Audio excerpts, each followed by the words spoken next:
41.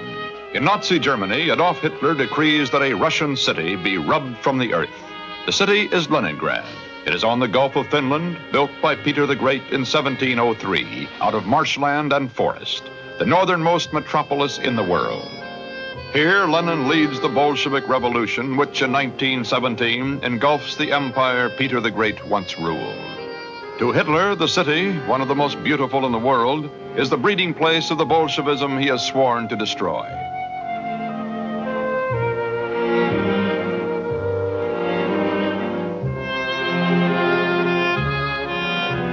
On June 22, 1941, he gives the order for the invasion of Russia and the destruction of the city.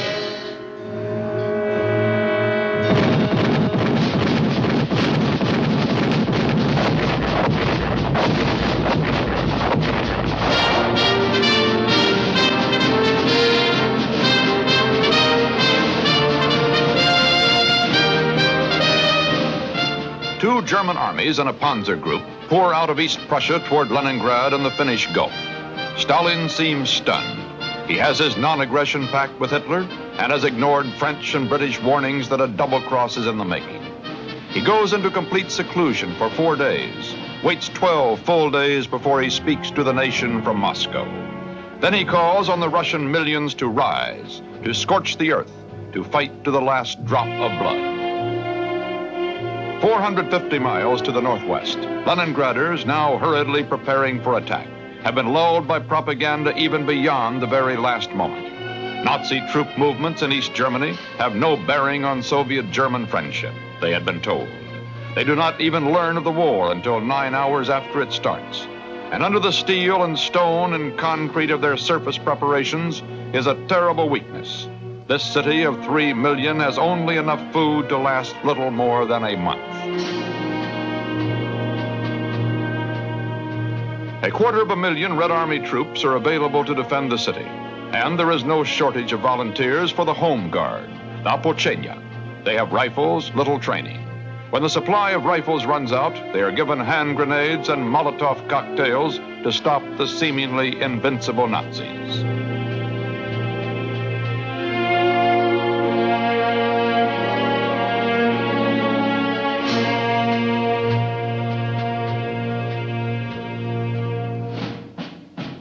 Three weeks pass. The Germans are only 60 miles away, south and west of the city.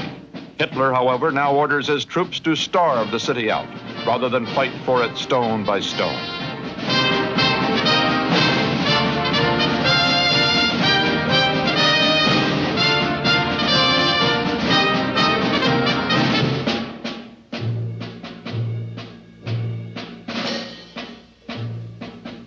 Hitler expects help and gets it from Finland. Provoked by Soviet air and artillery attacks, Finland enters the war on June 25th, and her troops drive down from the north toward Leningrad.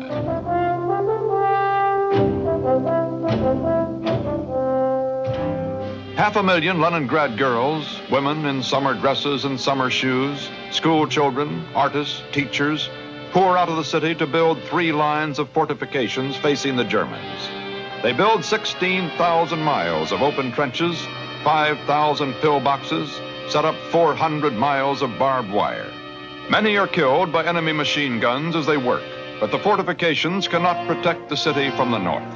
The Finns are steadily retaking land lost to the Soviets in the Russo-Finnish War of 1939, until they are within range of Red coastal guns on the Gulf of Finland.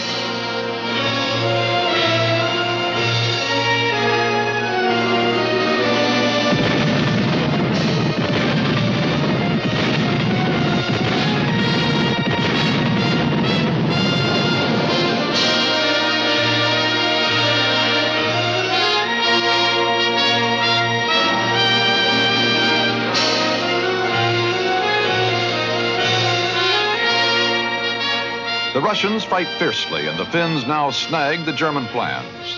They refuse to advance south of their regained 1939 borders. Finnish Marshal Carl Gustaf Mannerheim and President Ryti refuse to close the ring on Leningrad. This will be crucial and will leave the job of winning the city entirely to the Germans, who are now at its very outskirts. Wipe the city of Leningrad from the face of the earth, Hitler demands. And when the German Air Force drops bombs, it also drops leaflets that say, "Today we bomb, tomorrow you bury."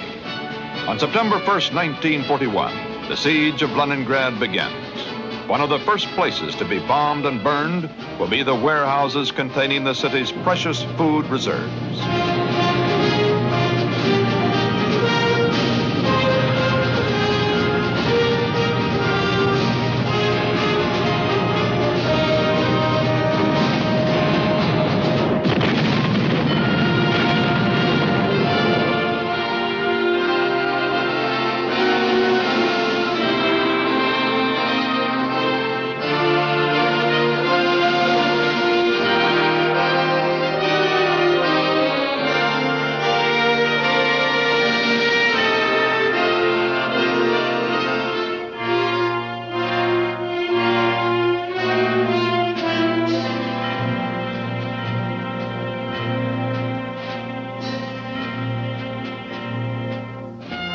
Hitler has boasted whoever advanced from East Prussia to within 10 kilometers of Leningrad can also march those 10 kilometers into the city. But the Russian millions are dragging Hitler to a halt. A German general says, "We thought there were only 200 enemy divisions. Now we already counted 360. If we smash them, the Russians simply put up a dozen more." Delay, the marshy ground of Leningrad country, all prepare the way for the entry into the war of Russia's terrible, silent ally, winter.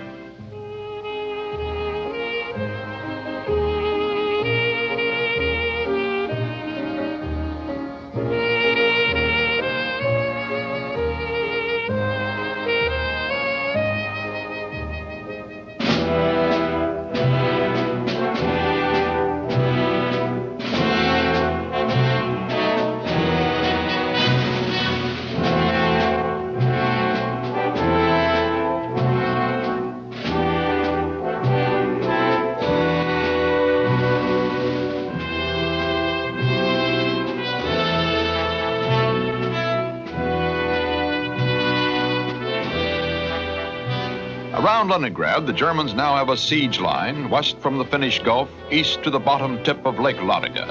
The southern half of the lake remains Russian. By the 60th day of the siege, the Nazis are digging in and waiting for a city of 3 million to starve.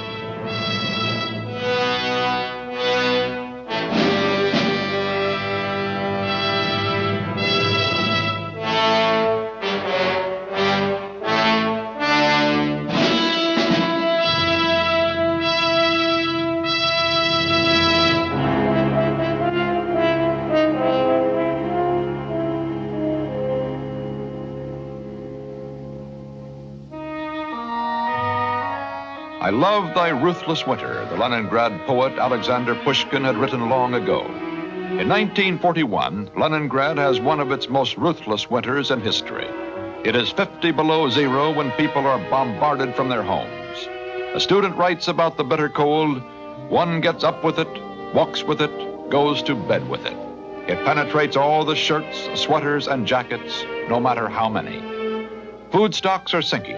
Evacuation from the city begins.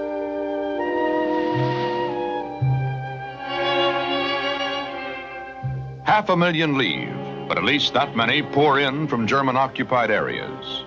Many Leningraders, fierce in their love for their city, refuse to go. A woman writes in her diary, "If one has to perish, let it be here in Leningrad." 1 million will perish here in Leningrad.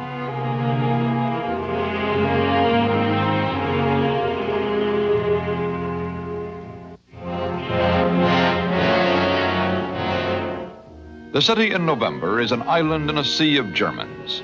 Leningraders now call the rest of Russia the mainland. Nearby Lake Ladoga is partly frozen over, preventing delivery of food and fuel.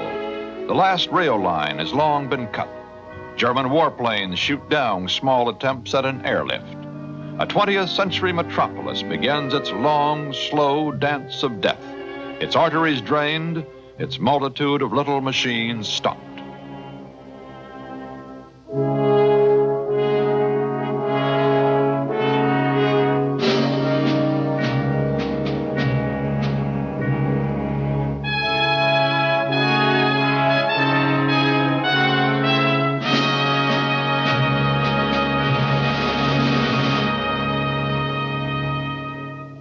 discipline and home guards help enforce food rationing. A normal peacetime diet includes 3,000 calories. Now factory workers are allowed, but seldom get, 1,100 calories. Office workers, 600. Children, 700. Dependents, children over 12, non-workers, the old, get less than 500 calories. Bread is now made partly of real flour, partly of tree bark, cottonseed cake, moldy grain salvaged from long sunken boats. Through lack of heating, water pipes and sewer lines freeze and burst. 1.5 million persons are inoculated against typhoid, and miraculously, there are no epidemics to add to the city's ordeal.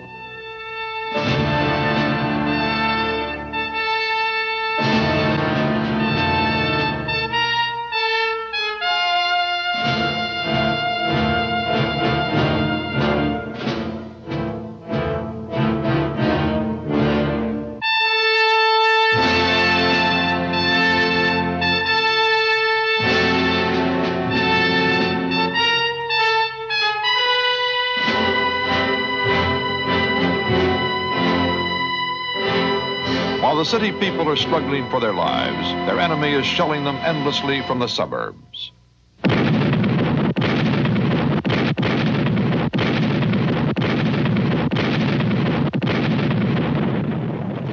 Russian warships frozen into the Neva River reply.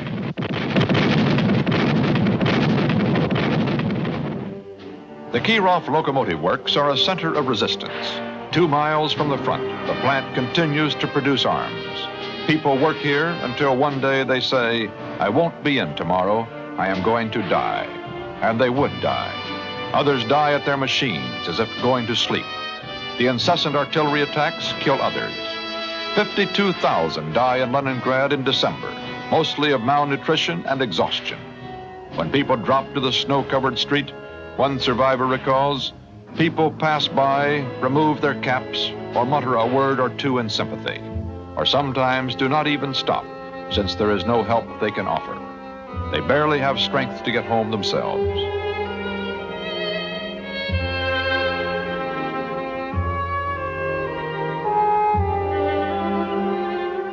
The people are now eating cats, dogs, rats, mice, sparrows, crows, scraps of leather, gun grease, hair oil, machine oil, petroleum jelly, jelly made from carpenter's glue, wallpaper paste scraped from walls. Hunger, a survivor says, has many shades of feeling, from a dull, painful, sharp one, appearing as soon as one has eaten his 125 grams of bread, to being tortured by fantasies and hallucinations. Each step to bury even one who was dearly loved drains life from the living.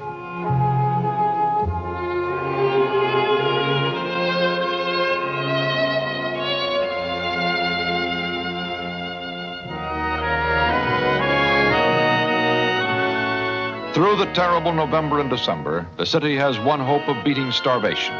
Through the gap in the siege line left by the Finns.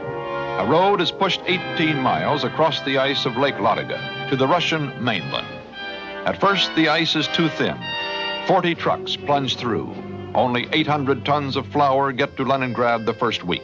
Meanwhile, simple villagers, hearing of the city's plight, collect bread, meat, butter, and guarded by Red partisans, carry it through German lines into the city.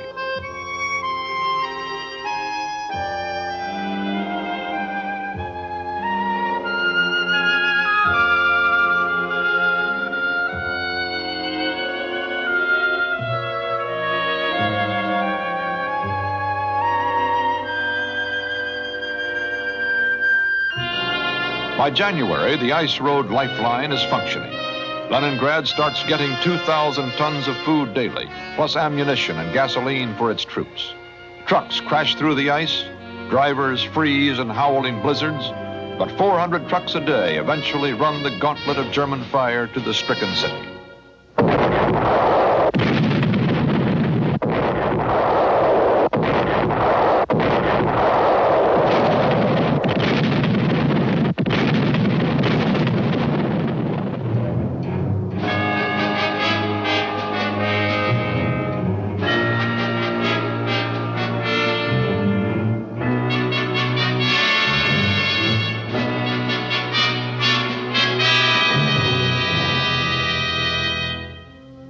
spite of the ice road, nearly 1 million human beings die in the city Hitler swore to wipe from the face of the earth. The work of starvation cannot be stopped quickly. The trucks build deliveries to 3,500 tons a day, carry people away from the city at night. 500,000 leave by April 1942, making the city easier to feed. A railroad built on the east shore of Lake Ladoga speeds supply. Leningrad now has better rations than the rest of Russia. In 5 months, ice road truck drivers bring in 270,000 tons of food, 90,000 tons of other supplies, and save the city from doom.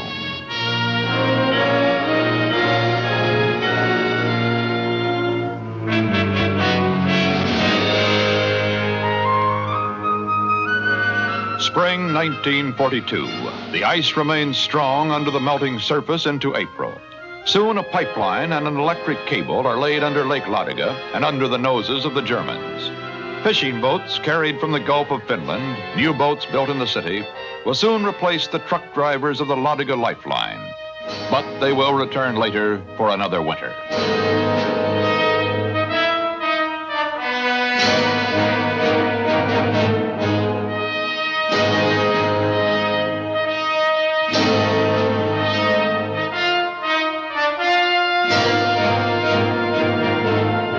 For the first time in months, pale sun sheds pale warmth on Leningrad. It is a different city now. It is smaller. 1 million persons are dead. People shout and weep when they see their trolley cars moving again. During the past winter, factories resorted to bicycle pedals to turn machines. Now they have power again. Most highly skilled workers have left for other places in Russia, but Leningrad is turning out arms and ammunition for the Russian attempt to break out of the German encirclement, an attempt that begins in the summer of 1942.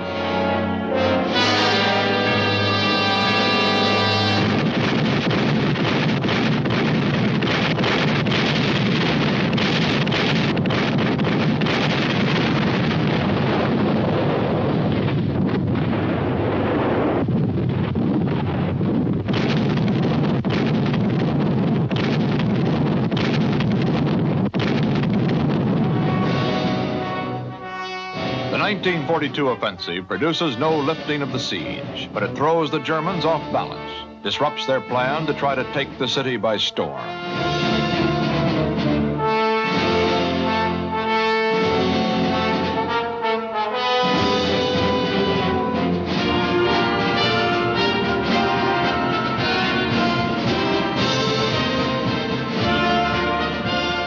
In the fall, the Russians destroy the German armies at Stalingrad and turn the Nazis away from Moscow.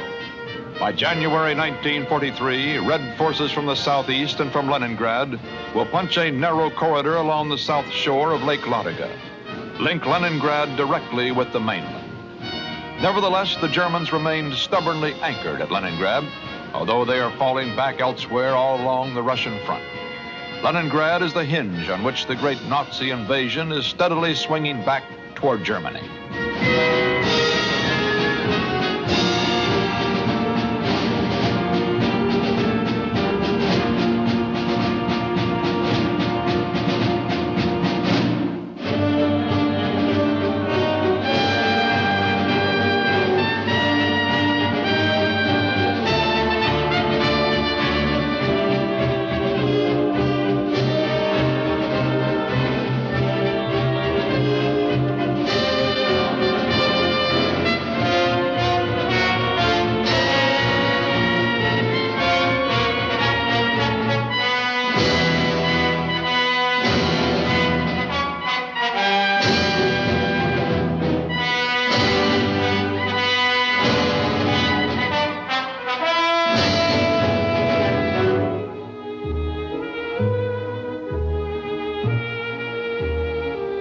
Finally, the breakout from Leningrad, January 14th, 1944. The city pours 500,000 shells on her tormentors.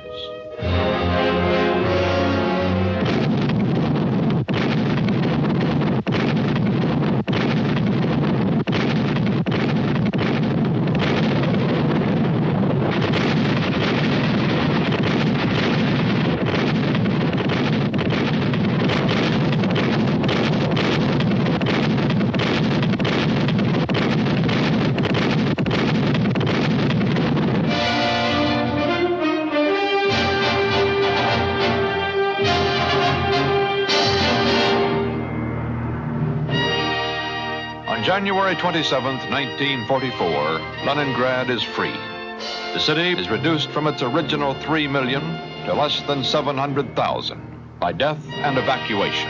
The longest siege in modern military history, 880 days, is ended. As one Leningrader puts it, life has become valuable again.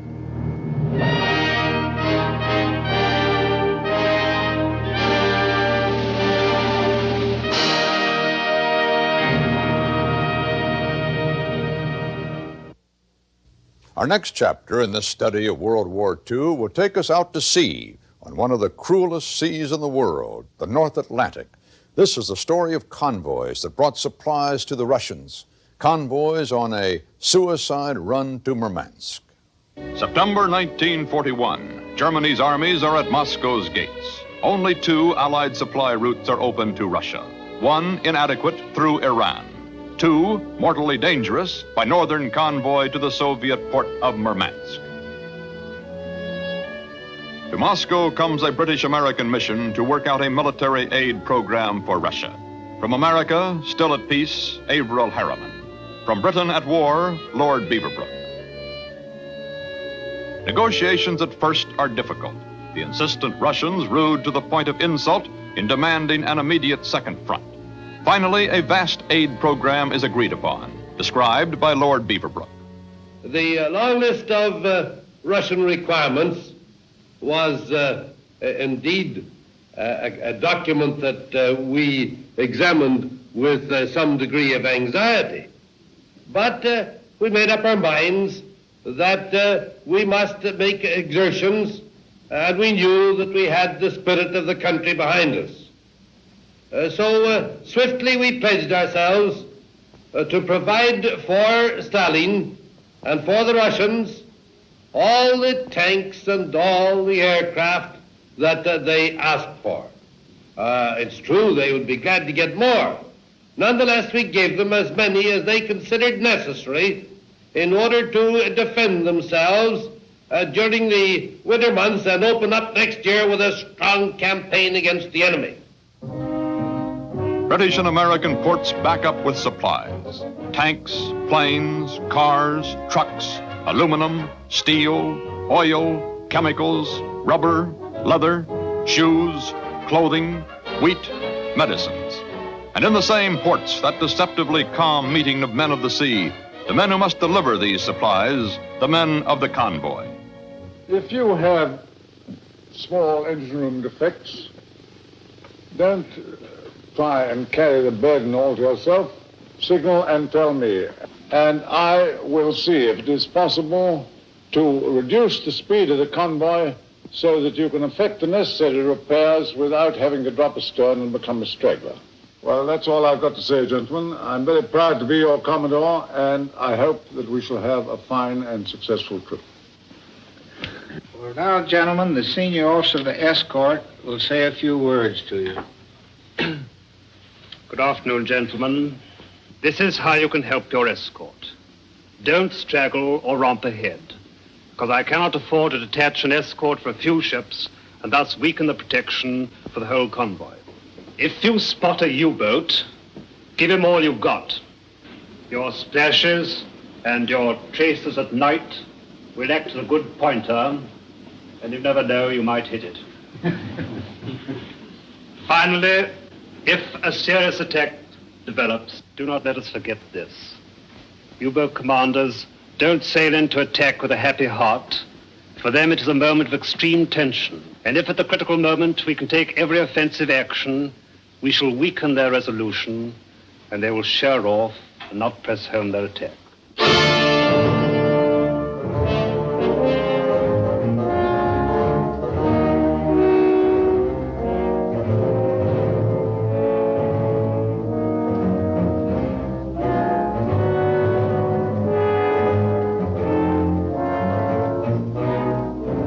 The first convoys are all British.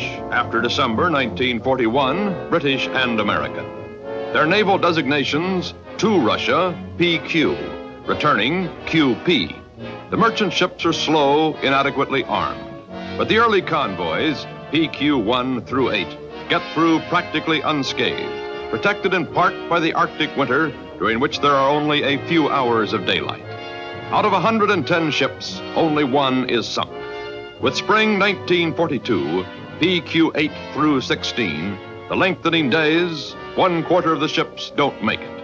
And for all who sail, there is the constant, unrelenting, impersonal enemy, the North Atlantic. Gale winds, a sea so cold that survival time in it is measured in minutes. 70-foot waves.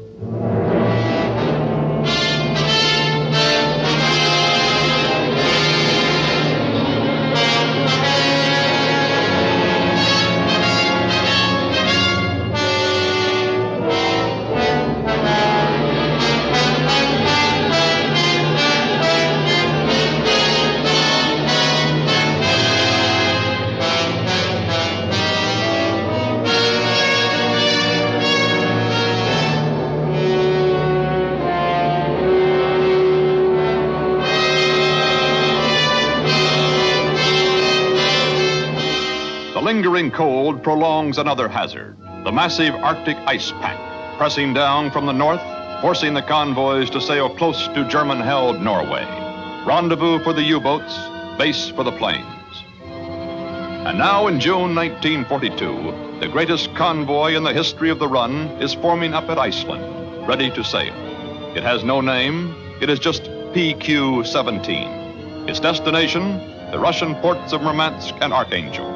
It is the doomed convoy of World War II.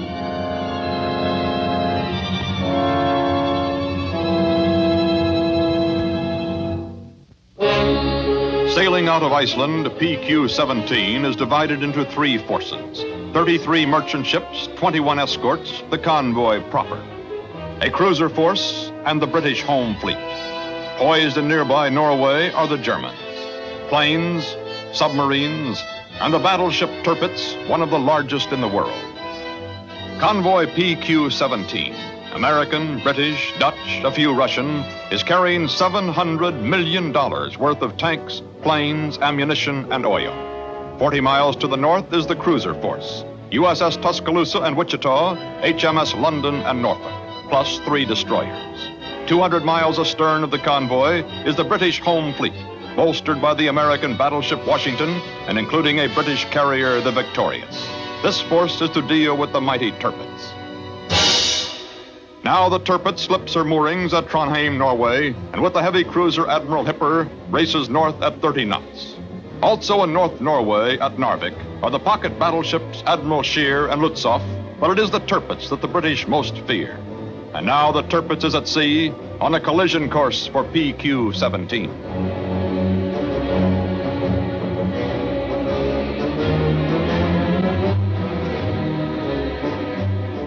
Nazi submarines, singly and in packs, patrol the surface, searching for the huge convoy they know has left Iceland.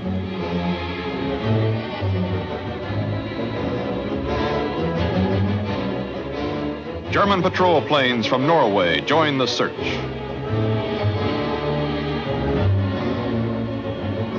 Their job is to find the convoy, report its position, not attack it. That will come later.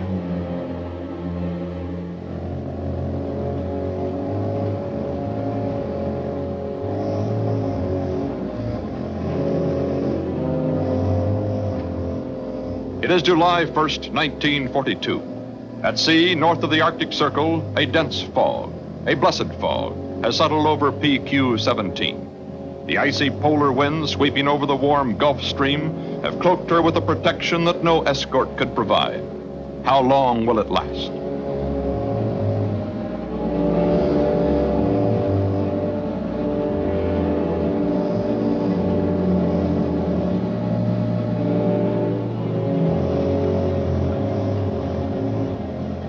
And then, in the still bright evening, the fog begins to lift. To the men of the Russian convoys, the German plane is Charlie. They have seen him on other runs. They know he will not attack. They know he will stay out of gun range. And they know that his radio is already crackling to Luftwaffe, pass to Navy, PQ-17, course, speed, position. The German search is over. The hunt begins.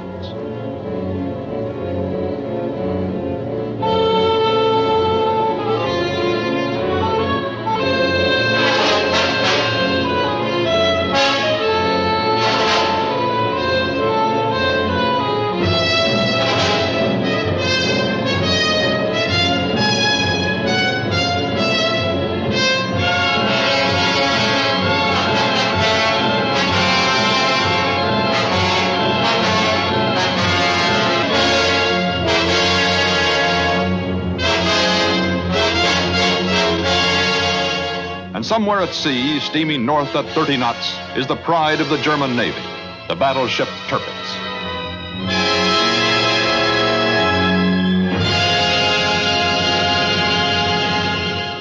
Convoy PQ-17 waits for the inevitable. Would the planes come first or the submarines? And then, July 2nd, morning.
Not until the third day do the Germans sink their first ship, the American Christopher Newport.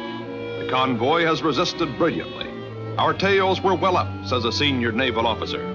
But now comes an incredible turn. 3 messages from the Admiralty in London. They kill PQ-17's chances of ever making it. First message, most immediate, cruiser force withdraw to westward at high speed.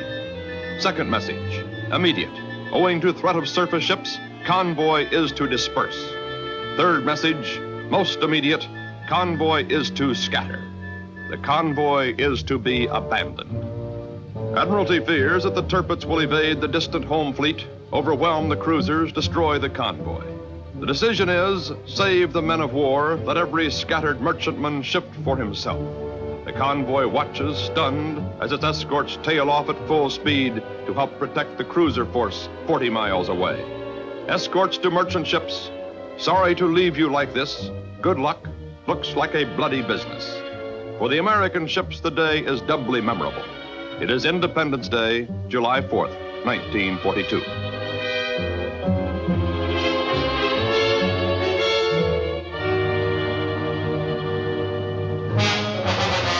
And where is the Tirpitz? Not prowling the sea, but at Altenfjord, Norway, quietly anchored. The next day, she will be ordered to strike the convoy, quickly ordered back.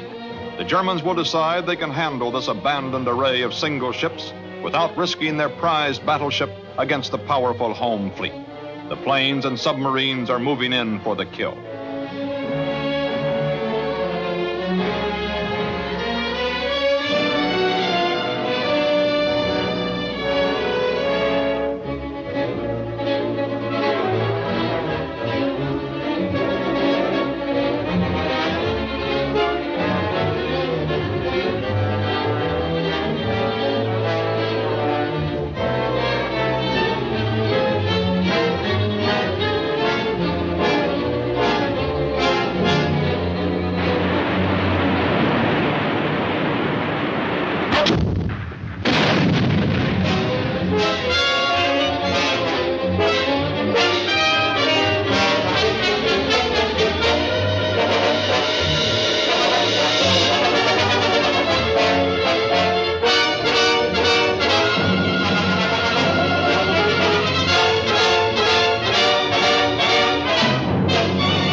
Death cries of SOS fill the air, the obituaries of stricken ships.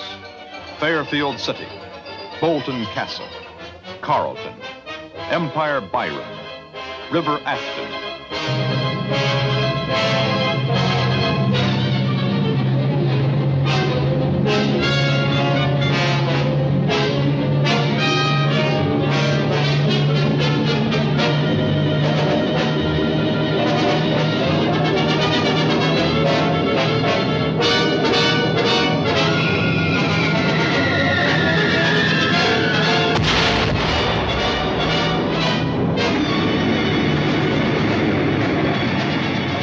Honolulu, Hoosier, Navarino.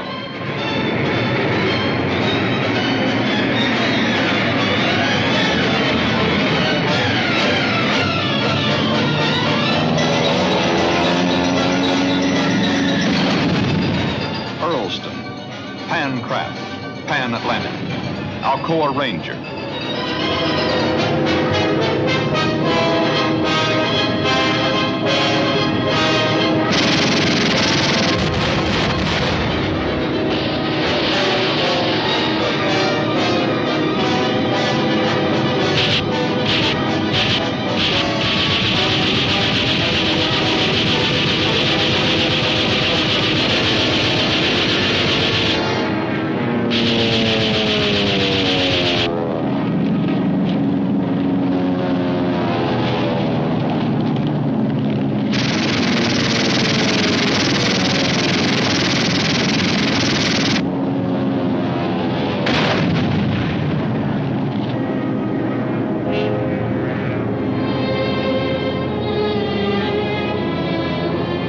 Paulus Potter, El Capitan, Hartlebury, Daniel Morgan, Peter Kerr, John Witherspoon.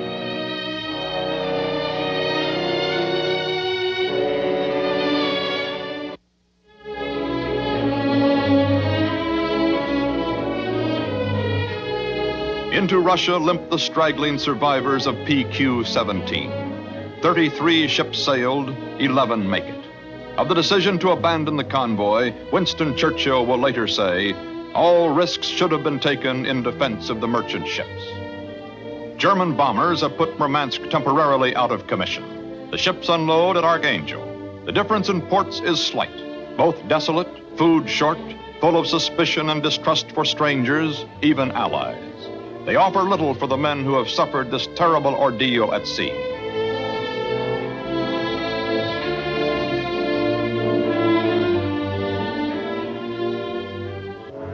Appalled by PQ-17's losses, Churchill and Roosevelt, over Stalin's vehement protests, call off PQ-18 until the shorter days of September.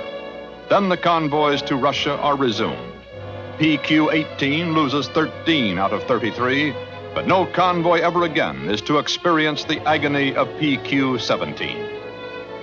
22 sunken ships, carrying to the ocean floor 210 P-38 planes, 430 General Sherman tanks, 12 million gallons of fuel.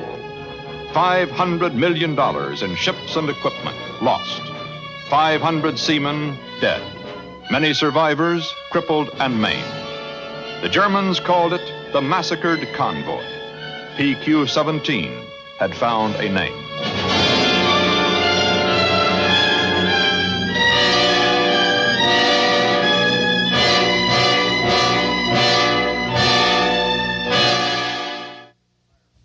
One of the major battles of the entire Second World War was fought in Russia at a place called Stalingrad. 500,000 men fought in this brutal, savage struggle for a city. It is spring 1942. Waving aside the advice of his generals, whom he has come to hate, Adolf Hitler orders his own summer offensive in Russia. Not at the main Soviet armies before Moscow, but a two-pronged drive in the south. One through Stalingrad, then swinging north behind Moscow. The second, initially more important, into the rich Caucasus. This will sever Russia's transportation lifeline, isolate her factories and armies. The oil of Baku will be his. American and British Lend-Lease supplies will be choked off. The drive begins on June 28, 1942. By the end of July, the first German panzers have reached the Don River. By mid-August, Stalingrad, Pittsburgh of the Soviet Union, lives in acute peril. Fresh reserves are thrown in. Stalin, hearing that industrial plants are being dismantled, telephones from Moscow, "Stop this evacuation at once." The city of more than 500,000 faces to the panzers, backs to the Volga, digs in.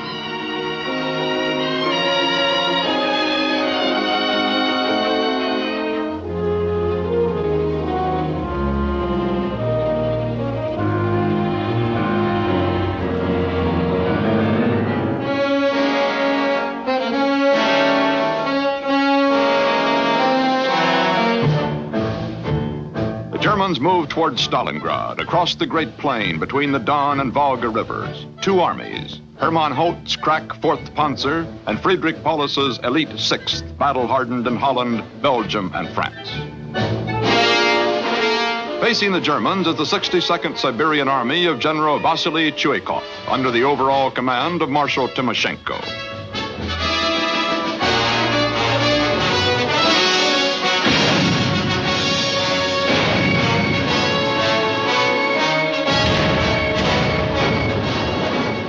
A German tank is hit.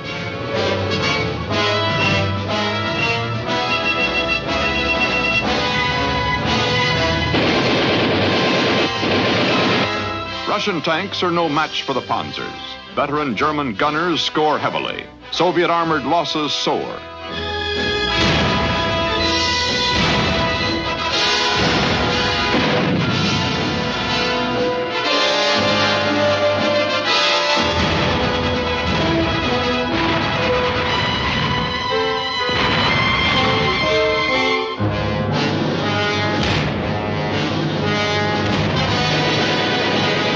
Badly mauled, the Red Army is forced to pull back to stronger defensive lines near the city.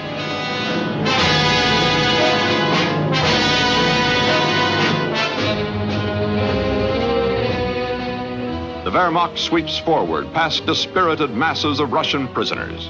By now, Hitler has changed his primary objective from the Caucasus to Stalingrad. He has ordered Paulus's entire 6th Army, 235,000 men, to march straight for the city.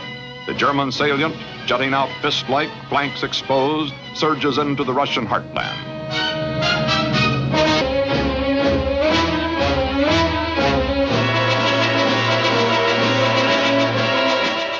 Ahead, the Volga, and Hitler remembers the ancient Russian dictum, "He who crosses the Volga conquers the motherland, for beyond the Volga there is nothing."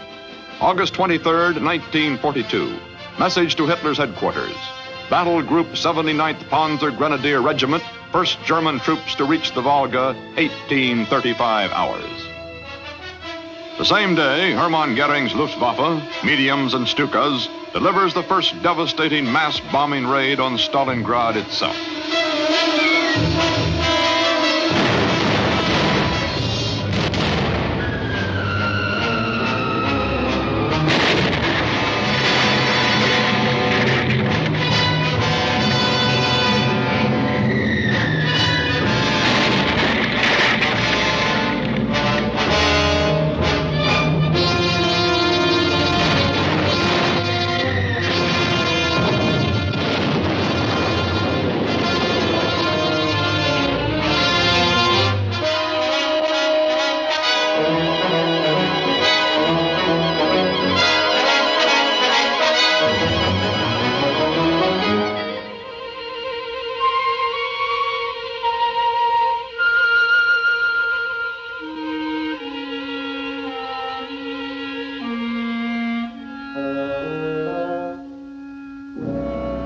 August 31st, Germans 18 miles from Stalingrad.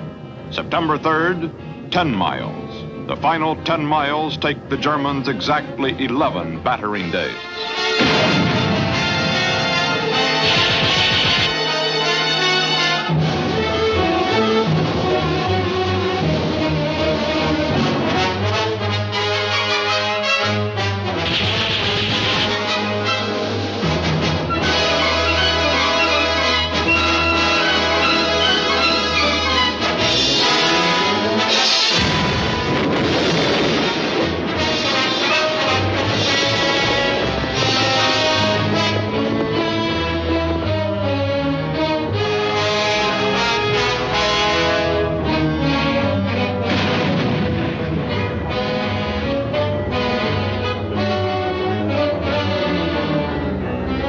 German tank veterans who slashed across Poland's wide plains, German infantrymen who slogged across France's pleasant farms, jam into Stalingrad's narrow, treacherous streets, mined ahead of them by the Russians.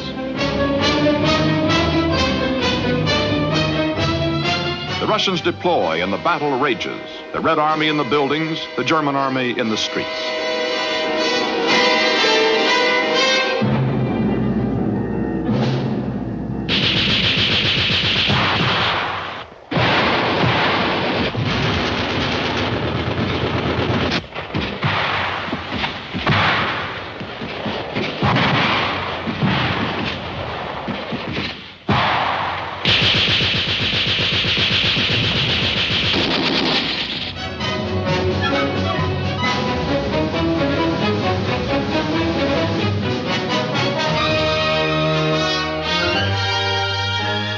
The Germans penetrate to the heart of the city and capture the commanding heights of Mamayev Kurgan, a strategic site that will change hands several times. From mid-September to mid-October, the Russian position is critical. Red reinforcements, the 13th Guards Rifle Division, are moved across the Volga to join the defenders of the city.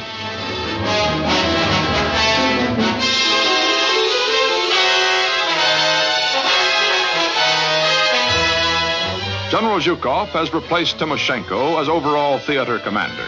From now on, the major buildup will not be in the city itself, but north and south of Stalingrad, on the German salient's flanks, where Zhukov is planning a great offensive counterstroke. The do-or-die defense of Stalingrad is entrusted to General Chuikov and his Siberian army.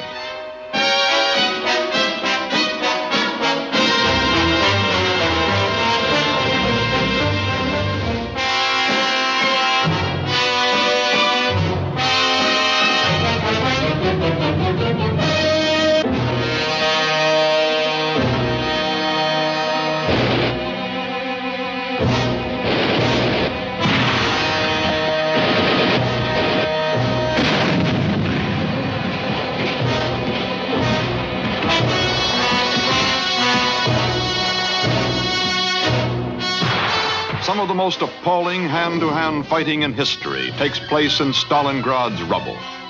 Red snipers are everywhere.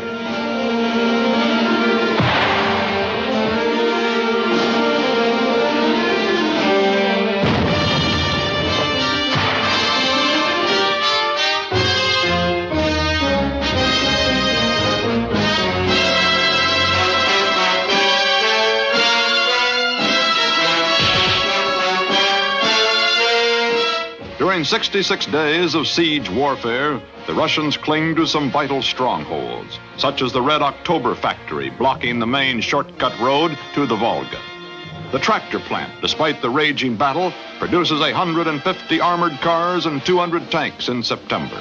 Frustrated, Hitler orders storming of the city to cease. He will reduce it to rubble, first by air bombing, then by artillery.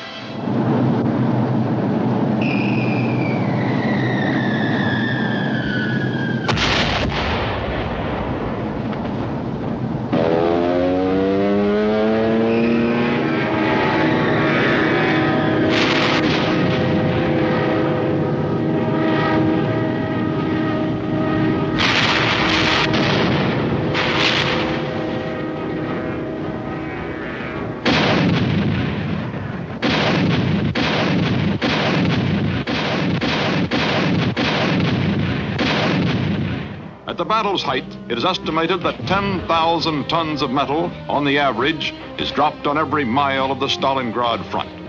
Now comes what the Germans call the Rattenkrieg, the Rat War, as the Wehrmacht fights its way through the ruins of the broken city.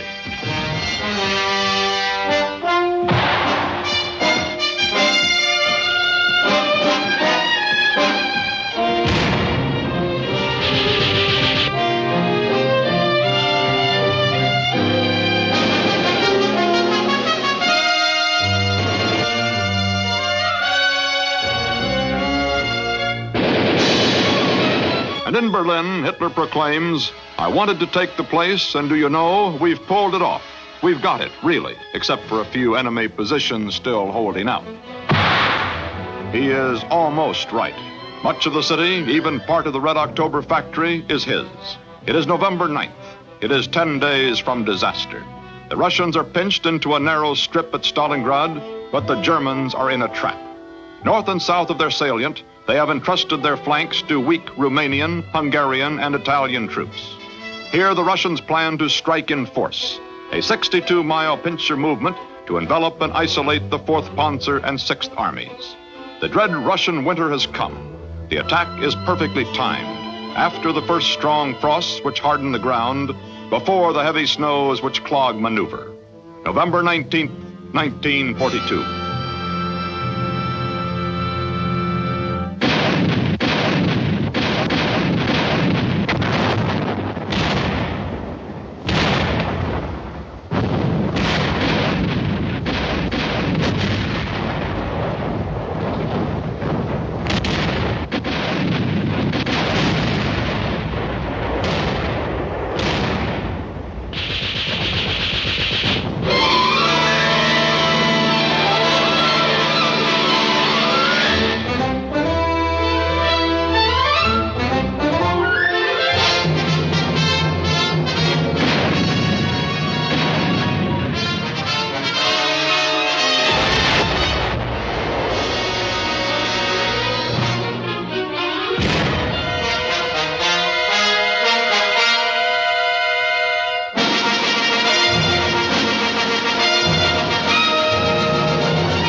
The Germans know the envelopment is still thin, vulnerable to a breakout. Paulus asks it. Fortress Stalingrad, as Hitler calls the encircled city, must be abandoned. 300,000 men wait while a tug of war goes on at headquarters. Goering is presenting his own scheme to Hitler. His Luftwaffe generals have told him it is impossible, but Goering insists he can airlift 500 tons a day to Stalingrad's airfields and maintain the surrounded army. Hitler eagerly accepts this, refuses to sign an already prepared message ordering Paulus to break out. The airlift is a disaster. The Luftwaffe loses 10 planes a day. Overworked German pilots take pep pills to keep awake. 6th Army to Luftwaffe, supply by air completely inadequate. Delivery of such small amounts can lead to serious crises.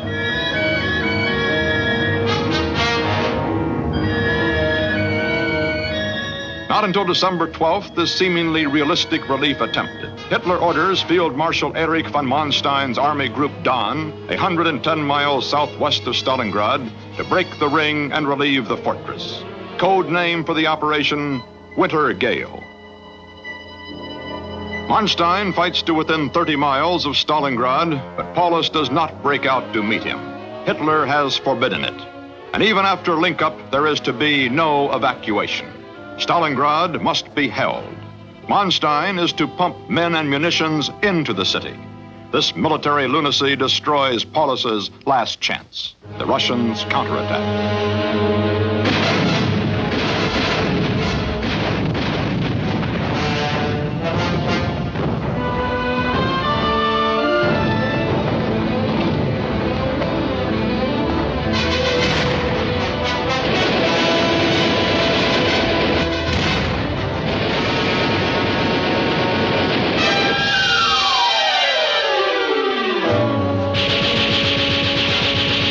Manstein's relief is smashed.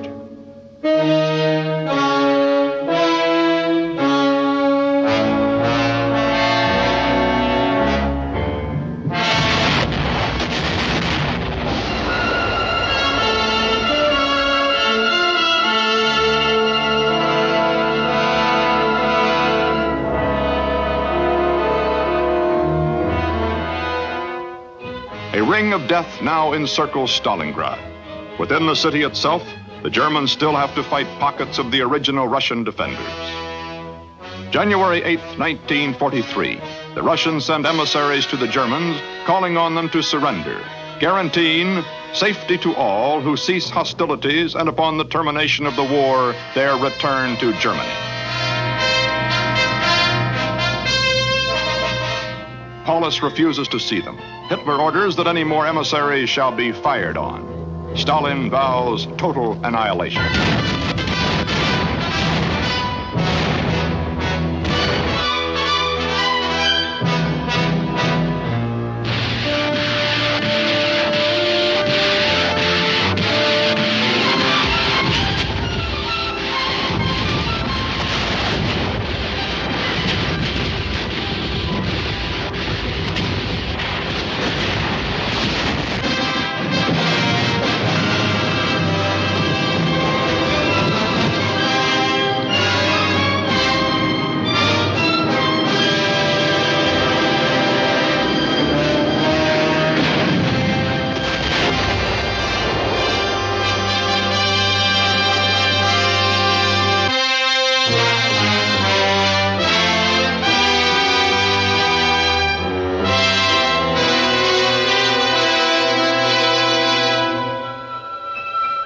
The Russians capture Stalingrad's major airfields. Goering's airlift is now all but useless. The Luftwaffe tries to parachute supplies in despite heavy Russian flank.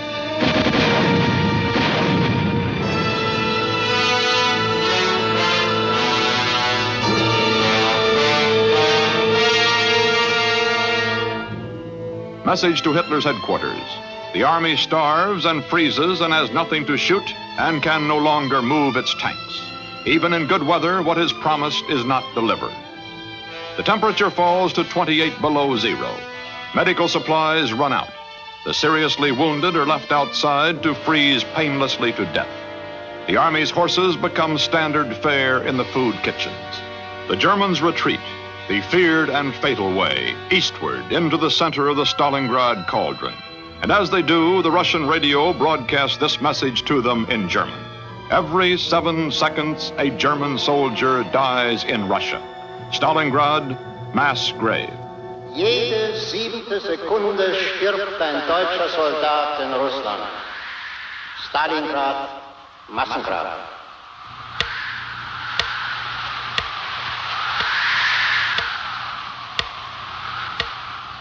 Stalingrad, Massengrab.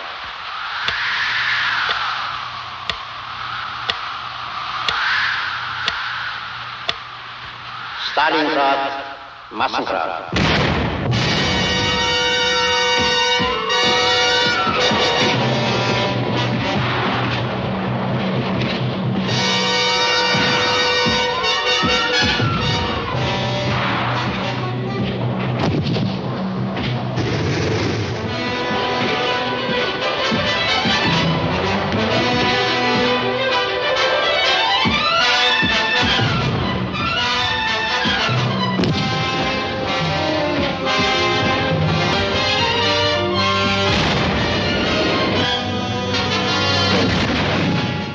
On January 30th, Hermann Goering broadcasts to the men of Stalingrad. A soldier who goes into battle must know that he will probably not return. If he does come back, he should be thankful for his good fortune. On January 31st, Stalingrad replies, "Premature funeral orations are not appreciated here." Goering's message is not very premature. On February 2nd, the 73rd day of encirclement, all resistance ends. Russian treatment of German prisoners is severe, typical of a battle marked by atrocities on both sides. There is no Geneva Convention at Stalingrad.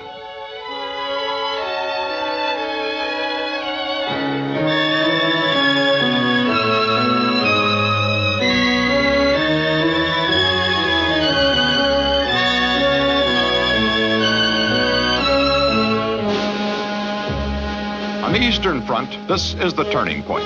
One of history's decisive battles, as decisive as the Marne, Verdun, the Battle of Britain, is over. From this point on, the Red Army will move constantly westward, toward the Danube, the Oder, and the Elbe. With it will march Soviet communism and the torments of a divided post-war world. An important functionary in the Ukraine, then virtually unknown outside of Russia, will later direct communism's destinies. At Stalingrad, he kisses victorious General Chuikov. His name, Nikita Khrushchev.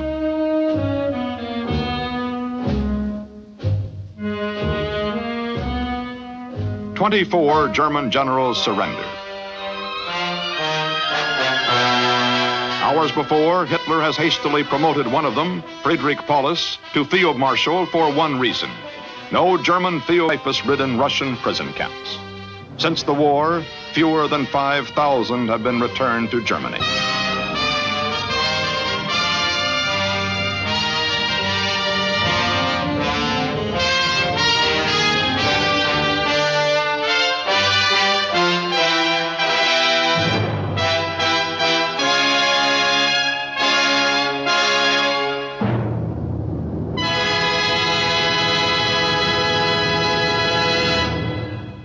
Our next chapter takes place in Poland, a Poland ravaged by Germany and Russia, and finally crushed between them.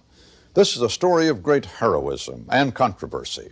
It's an elemental struggle of man against the machines of war. We call this story the Warsaw Uprising. September 1st, 1939. Germany's Wehrmacht invades Poland from the west. 2 weeks later, Russia will strike Poland from the east. These crushing actions result from an infamous bargain, the Nazi-Soviet Pact, sealed by Hitler and Stalin less than a month before. This pact will last 22 months until Hitler breaks it in June 1941. Warsaw surrenders on September 27, 1939. The government goes into exile, fleeing to London. On September 28th, another Nazi-Soviet pact divides Poland between Hitler and Stalin. The Germans keep Warsaw. For Hitler, this is a dress rehearsal for his conquest of Western Europe.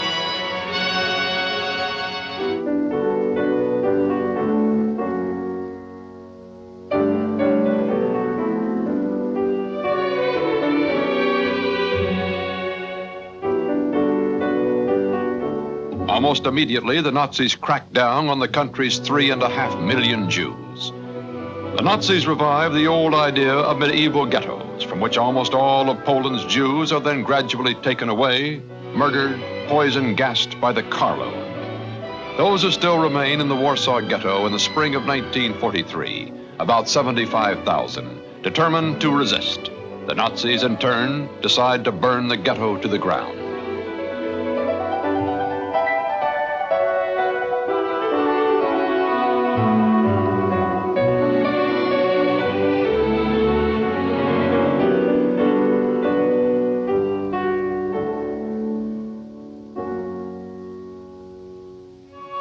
By June 1943, the last Jewish fighters are dead. Although the Poles themselves have long been guilty of anti-Semitism, the Jews received moral support and some weapons from the Polish Home Army. This underground, realizing that the fate of the Jews is the fate Hitler promises all free Poles, flaunts its defiant symbols in the streets. Fighting Poland. Poland will win. General Boer, underground commander, orders, answer terror with terror. Words are one weapon, but the underground also manufactures arms in secret workshops. By now, Germany and Russia are at war, their opportunistic friendship ended. The Poles kill Germans wherever they can.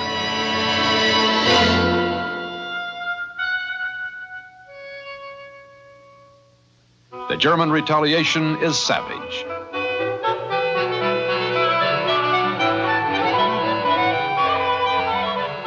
Summer 1944.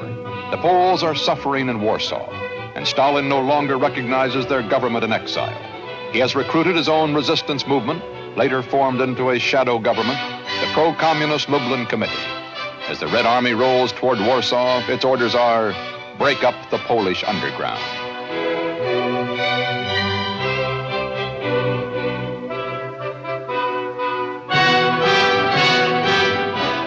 On June 23rd, the Russian generals open a great attack on a 450-mile front. In 3 weeks, the Red Army sweeps forward 250 miles toward Warsaw, destroys 25 German divisions. By the end of July, they have a bridgehead on the Vistula River south of Warsaw. Their leading tanks are only 8 miles to the northeast. Russian guns are heard in Warsaw. Radio Moscow tells the city the time of liberation is at hand. Poles to arms. Stalin's intentions seem clear, however, to liberate Poland for his Red Poles in Lublin, not for the anti-communist Poles. The Home Army knows it must act immediately to free Warsaw itself and denies Stalin credit for freeing Poland's capital, and to give the lie to his accusation that it collaborates with the Germans.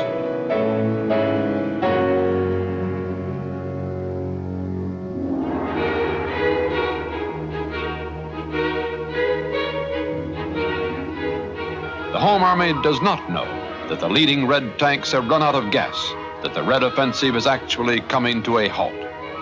General Boer has 40,000 men. Only half are armed. There is food and ammunition for only a week, but Boer hopes in that time to welcome the Russians with an already liberated city. On August 1st, 1944, the Warsaw Uprising begins.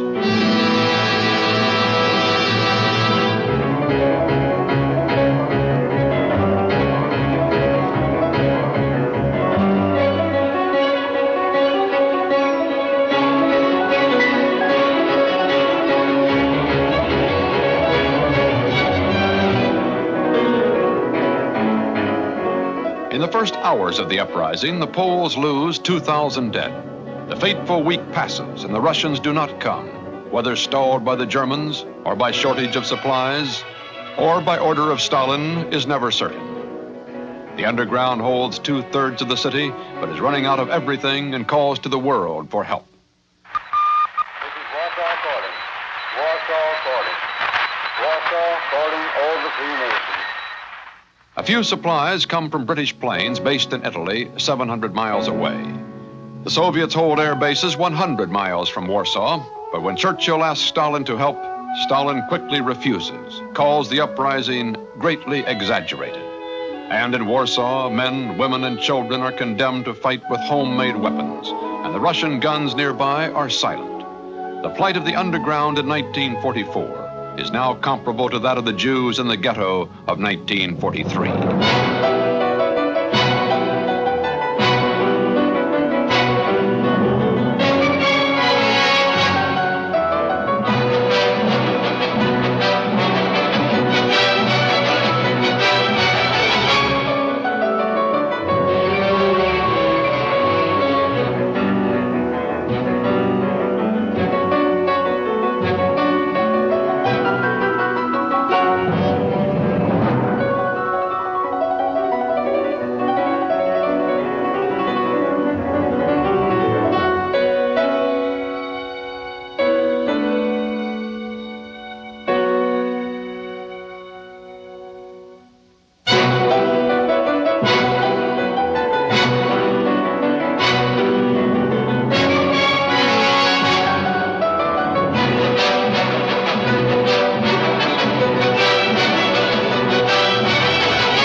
Prime Minister in exile Mikolajczyk has seen President Roosevelt in Washington to plead for help for his embattled countrymen. He has also begged Prime Minister Winston Churchill for assistance.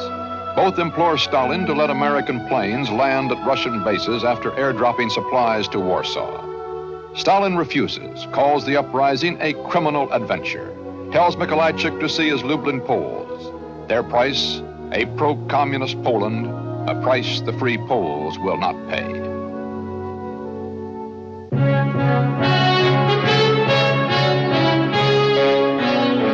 Mid-August 1944, the Germans still seek to crush the uprising. Hitler has ordered, annihilate the entire population, including women and children.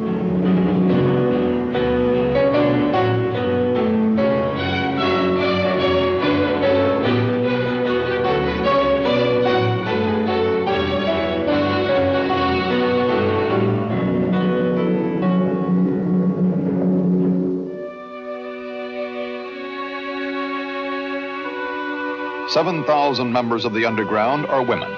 Many work as nurses and orderlies. Others are messengers, and some even plant mines.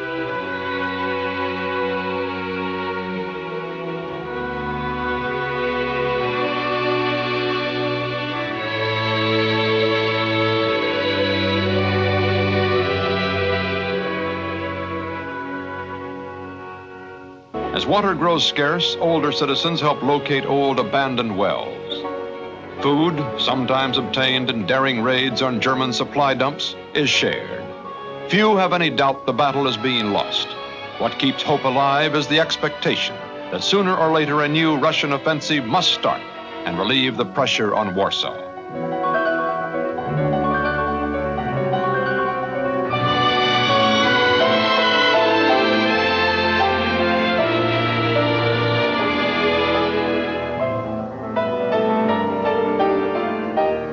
During the occasional lulls, the people of the underground can still relax and live before they die.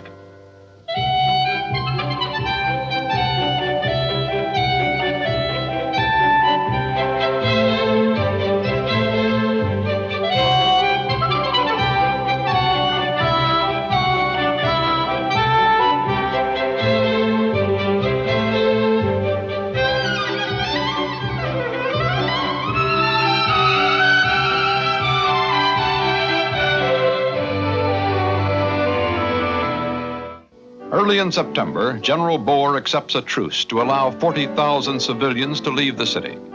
The fighting resumes. A poem begging for ammunition is broadcast to London. Our teeth are wolves' teeth, the poet says. While Poles elsewhere are lamenting the loss of brothers, nobody weeps in Warsaw. With bare hands, we try to strangle the Prussians. With bare chests, we face the enemy's gunfire. What we need is ammunition. All we get are thanks.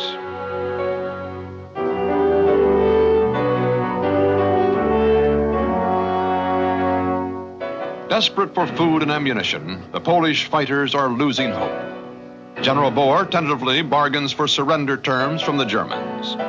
Now, for the first time in 42 days, Warsaw again hears the sound of Russian guns. It is the Red Artillery just across the Vistula River from Warsaw. The Soviets have reopened their offensive. Boer stops bargaining with the Germans, and the Poles fight on.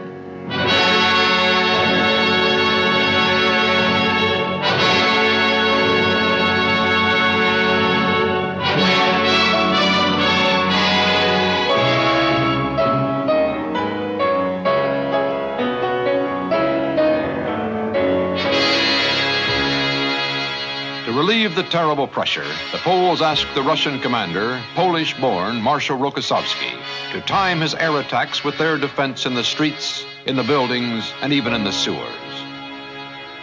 They get no answer. However, with the world aware all Warsaw is behind barricades, Stalin changes his tactics. The Russians will airdrop some supplies on the city. These turn out to be bullets that do not fit Polish guns and bags of grain, dropped without parachutes, which burst on landing.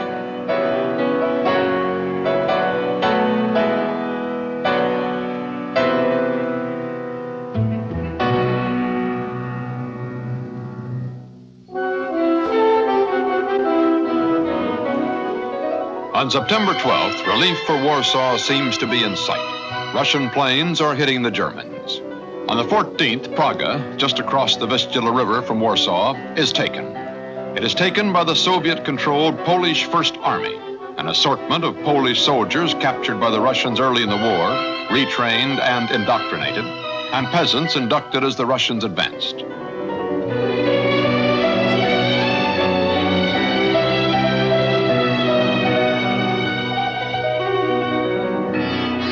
The underground still holds 3 sections in the center of Warsaw, 1 district in the south, 1 in the north. The Germans have blown up the bridges, but the Russians managed to send 2,600 of their Red Poles across the Vistula. Badly trained and inadequate in number, but proof the underground says the Russians could have come in force.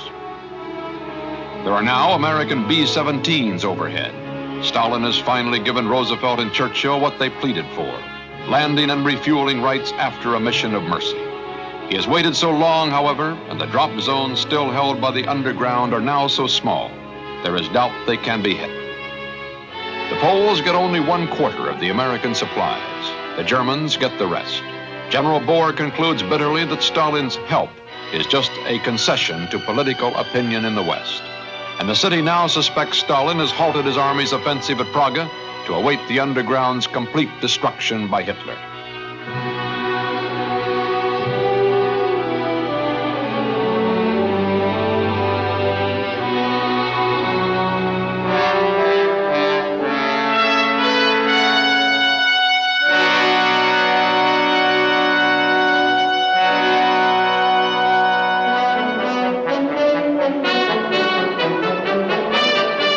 The Germans, who have been using a variety of second-line troops, now call in crack army units.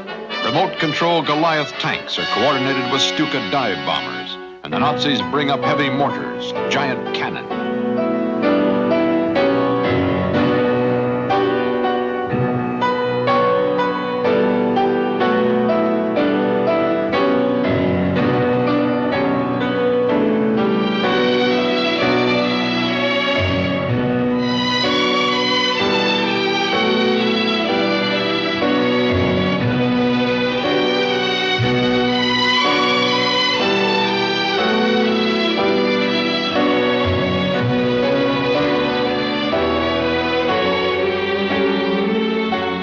The underground retaliates with whatever improvised weapons they can.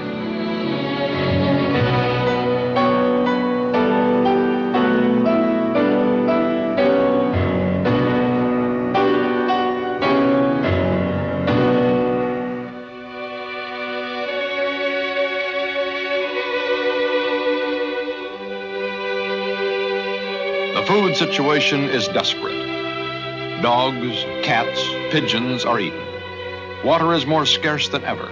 The Red Army has promised to evacuate wounded and other insurgents across the Vistula to Praga, but does not do so, citing technical difficulties. When the last bit of riverbank held by the Poles is taken by the Germans on September 23rd, all hope of aid disappears, even false hope.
Germans set the city ablaze. The old churches, the monuments and museums, the theaters, the palaces, all the lovely products of centuries. Warsaw, city of free Poles, is dying.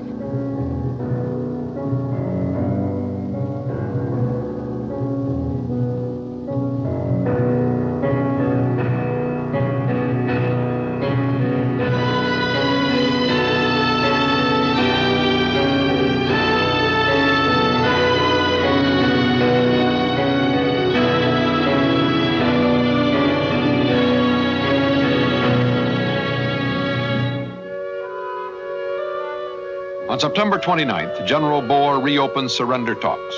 On October 2nd, the terms are signed. A strange silence fell over the city, an underground fighter recalls.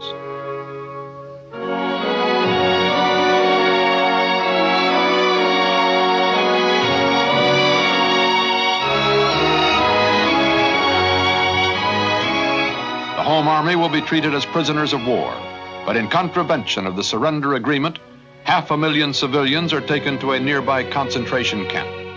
Thousands are deported to work in German factories.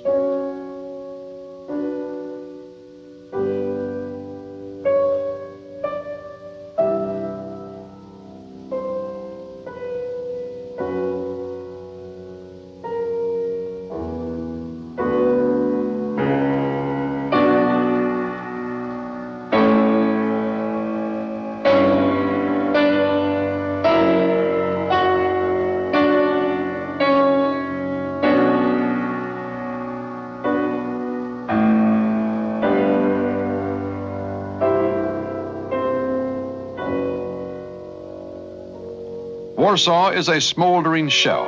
On October 11th, 1944, Adolf Hitler orders what remains to be flattened to the ground.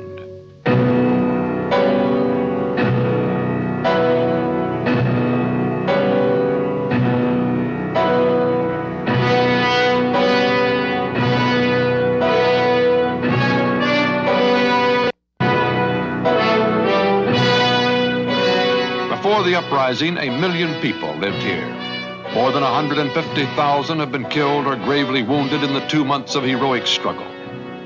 Just as perhaps Stalin foresaw, when the Red Army finally reaches Warsaw on January 17th, 1945, it is the sole liberator of the city's charred remains.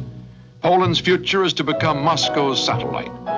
It is the end of the tragedy of a great and living city, victimized by two dictators, the Nazi Hitler, the Red Stalin.